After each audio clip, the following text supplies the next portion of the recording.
Di tengah ketegangan global yang terus meningkat, Angkatan Laut Amerika Serikat sedang merancang langkah yang revolusioner dengan pengembangan kapal induk Angkatan Udara. Kapal ini lebih dari sekadar alat tempur. Ia akan menjadi pangkal lepas landas bagi pesawat tempur Angkatan Udara, menyatukan kekuatan laut dan udara dalam satu platform yang menakjubkan. Bayangkan sebuah kapal induk yang tidak hanya beroperasi di lautan yang bergelora, tetapi juga dapat meluncur ke angkasa. Meskipun konsep kapal induk terbang ini bukanlah hal baru, telah ada sejak Perang Dunia Kedua, kemajuan teknologi terbaru kini membuka peluang untuk mewujudkannya. Dengan desain futuristik yang mengagumkan dan kemampuan yang luar biasa, kapal induk ini berpotensi mengubah cara Amerika Serikat memproyeksikan kekuatan militernya di seluruh dunia. Saat ini, Amerika Serikat menguasai sekitar 25% dari total kapal induk di dunia. Dengan ruang dek yang lebih dari 2 kali lipat gabungan semua negara lain, kapal induk Angkatan Udara ini akan semakin memperkuat keunggulan strategis yang sudah ada. Bayangkan pesawat tempur meluncur dari dek kapal yang melayang di atas lautan, memberikan respons cepat terhadap ancaman yang muncul di berbagai belahan dunia. Anggota kapal induk kelas USS Ford ini jauh lebih mematikan dibandingkan setiap kapal induk lainnya dalam sejarah.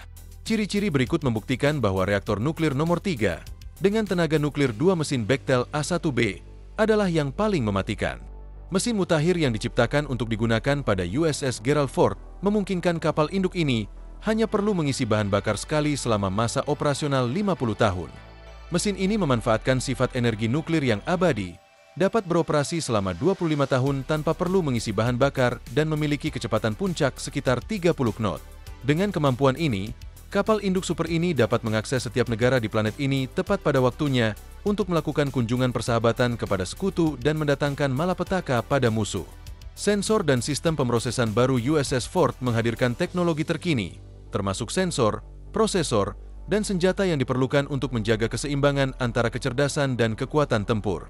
Tidak seperti hampir semua kapal induk lain di dunia, USS Ford dilengkapi dengan sistem tunggal untuk pencarian cakrawala dan volume dalam bentuk radar multifungsi SPY-3. Radar ini menggunakan array X dan S-band yang dipindai secara elektronik aktif. Sistem ini tetap menjadi sistem radar paling canggih yang dimiliki Amerika Serikat, dengan fleksibilitas yang cukup untuk menangani pengawasan komunikasi, kontrol rudal, lalu lintas udara, serta menemukan target dari jarak bermil-mil jauhnya. Dengan kemampuan yang luar biasa ini, USS Ford siap menghadapi tantangan modern, menjaga keamanan, dan menunjukkan kekuatan Angkatan Laut Amerika Serikat di seluruh dunia. 1 jet tempur Amerika Serikat dan hingga 75 kendaraan udara tak berawak, UAV, dapat memanggil USS Ford pulang sekaligus. Di antara pesawat tempur tersebut adalah anak kesayangan Angkatan Laut generasi kelima, F-35C Lightning II. Pesawat tempur serangan gabungan ini merupakan program pengembangan senjata termahal di Pentagon hingga saat ini, dengan biaya yang dilaporkan mencapai $400 miliar. Hasil dari program mahal ini adalah pesawat tempur yang mampu melakukan semua jenis dukungan udara jarak dekat, lepas landas dan mendarat secara vertikal, serta berbagai misi lainnya, menjadikannya sebagai pesawat tempur pilihan untuk Angkatan Laut dan setiap departemen militer lainnya. Ketika pesawat tempur generasi ke-6, seperti FA-20, menjadi pusat perhatian, USS Ford sudah dilengkapi dengan teknologi yang diperlukan untuk menjadi tuan rumah peluncuran dan pemulihan semua jenis pesawat. Kombinasi dari semua kemampuan ini, ditambah dengan berbagai inovasi lainnya, menjadikan Amerika Serikat tak terkalahkan di lautan. Dengan demikian, versi udara dari kekuatan ini berpotensi menjadikan Amerika Serikat tak terkalahkan di angkasa, yang tetap menjadi tujuan akhir. Banyak program telah diciptakan untuk mencapai tujuan ini. Meskipun konsep kapal induk yang sesungguhnya mungkin tidak sedramatis helicarrier fiktif dari Marvelous SHIELD, kapal induk modern seperti USS Ford adalah yang paling dekat dengan realitas dalam 100 tahun terakhir. Bahkan, jika kita melihat ke masa lalu, kita bisa menyapa keberadaan kapal udara sejak tahun 1917. Dengan kemajuan teknologi dan kemampuan yang terus berkembang, USS Ford menjadi simbol kekuatan dan inovasi Angkatan Laut Amerika Serikat, siap menghadapi tantangan masa depan. Eksperimen dilakukan dengan pesawat yang digantung di bawah kapal udara, yang kita sebut sebagai pesawat tempur mikro. Pesawat gantung ini ada di sana terutama untuk mempertahankan kapal-kapal udara. Namun, ketika kapal-kapal udara tersebut mulai ketinggalan zaman, berbagai program kapal induk menjadi unik, termasuk dalam pengembangan Boeing 747 sebagai kapal induk lintas udara pada tahun 1970-an. Pada masa itu, Angkatan Udara Amerika Serikat bereksperimen dengan gagasan untuk mengubah salah satu pesawat besarnya menjadi kapal induk terbang yang dapat membawa pesawat tempur parasit yang dapat dikerahkan bahkan di udara. Di antara para pesaing untuk peran ini adalah Lockheed C-5 Galaxy dan Boeing 747. Boeing 747 akan memimpin proposal ini dengan menunjukkan jangkauan dan daya tahan yang unggul saat terbang dengan muatan penuh yang mengesankan. Dengan berat 883.000 pon, Boeing 747 akan mampu membawa hingga 10 pesawat tempur mikro sekaligus. Boeing merancang dan membangun pesawat tempur mikro tersebut agar cukup kecil untuk ditempatkan di dalam 747, lengkap dengan peralatan yang memungkinkan pesawat besar ini untuk membawa dan meluncurkan pesawat tersebut. Pesawat tempur jarak jauh akan menjatuhkan pesawat mikro di lokasi yang diperlukan untuk berperang, kemudian memulihkannya kembali dan mengisi bahan bakar jika diperlukan. Namun, beberapa ketidakpastian muncul, mulai dari kisaran bahan bakar hingga seberapa baik pesawat tempur mikro Boeing dapat bertahan melawan ancaman tingkat lanjut. Meskipun konsep ini tidak sepenuhnya terwujud, eksperimen dengan pesawat tempur mikro mencerminkan inovasi dan ketahanan dalam pengembangan strategi pertahanan udara yang lebih efektif. Dengan ide-ide yang berani ini, Angkatan Udara Amerika Serikat terus mencari cara untuk meningkatkan kemampuan tempur dan memastikan dominasi di langit.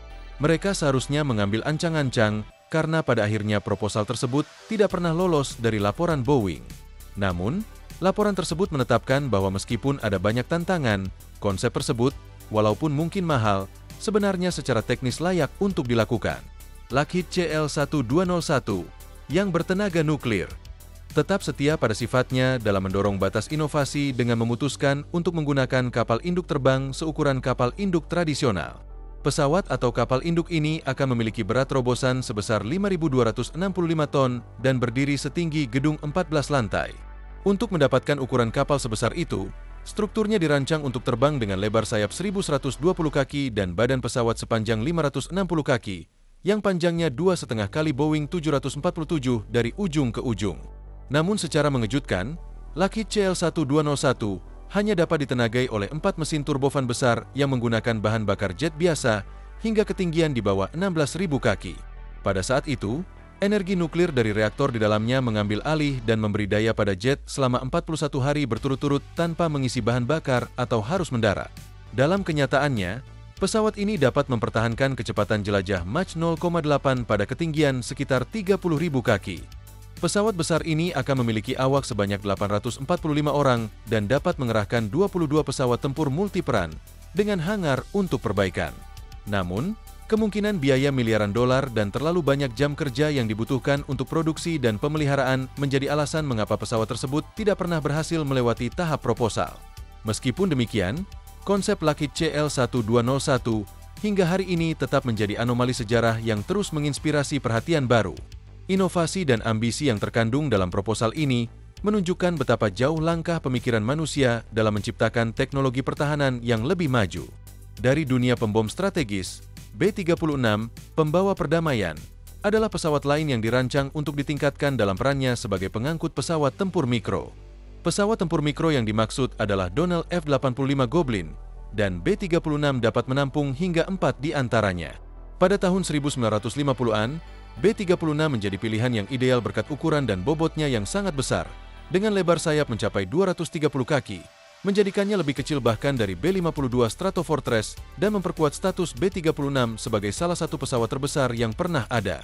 Saat terbang, bobot B-36 mencapai 410.000 pon ketika terisi penuh dengan bahan bakar dan senjata, dengan kapasitas hingga 86.000 pon.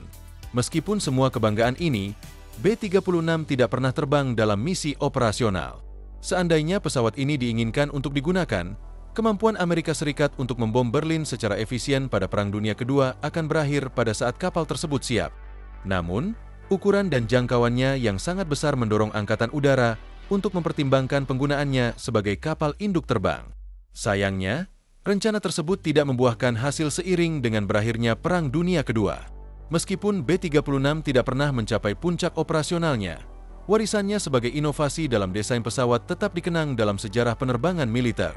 Munculnya pengisian bahan bakar di udara secara dramatis meningkatkan jangkauan operasional semua jenis pesawat dan pada akhirnya melemahkan pentingnya jangkauan B-36 Pacemaker. Di sisi lain, Lockheed C-130 Hercules jauh dari upaya yang dilakukan pada tahun 1900-an. Sejak tahun 2015, Badan Proyek Penelitian Lanjutan Pertahanan Amerika Serikat, DARPA, telah menyelidiki prospek penggunaan pesawat kargo Lockheed C-130 Hercules yang dimodifikasi untuk menyebarkan dan mendukung Dynetics X-61 Gremlin, kendaraan udara tak berawak, UAV, yang berfungsi sebagai pesawat tempur mikro. Dalam menyelesaikan misi mereka, pesawat tempur mikro ini menggunakan metode pemulihan udara yang dipatenkan, yang melibatkan wadah mirip Drogue dan teknik DOG. Saat ini, pengujian teknik tersebut sedang dilakukan di tempat pembuktian Jalan Gali, dengan Respons Udara Internasional menyediakan kontrak untuk C-130A. Pada bulan Januari 2022, salah satu pengujian ini menunjukkan bahwa DARPA berhasil meluncurkan UAV Gremlin X-61 dari Teluk C-130.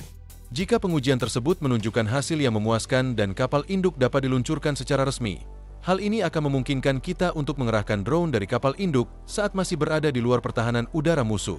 Dengan demikian, drone dapat meluncur dan menyerang sasaran sebelum kembali ke wilayah udara di sekitar kapal induk untuk ditangkap kembali dan dibawa pulang untuk servis atau perbaikan.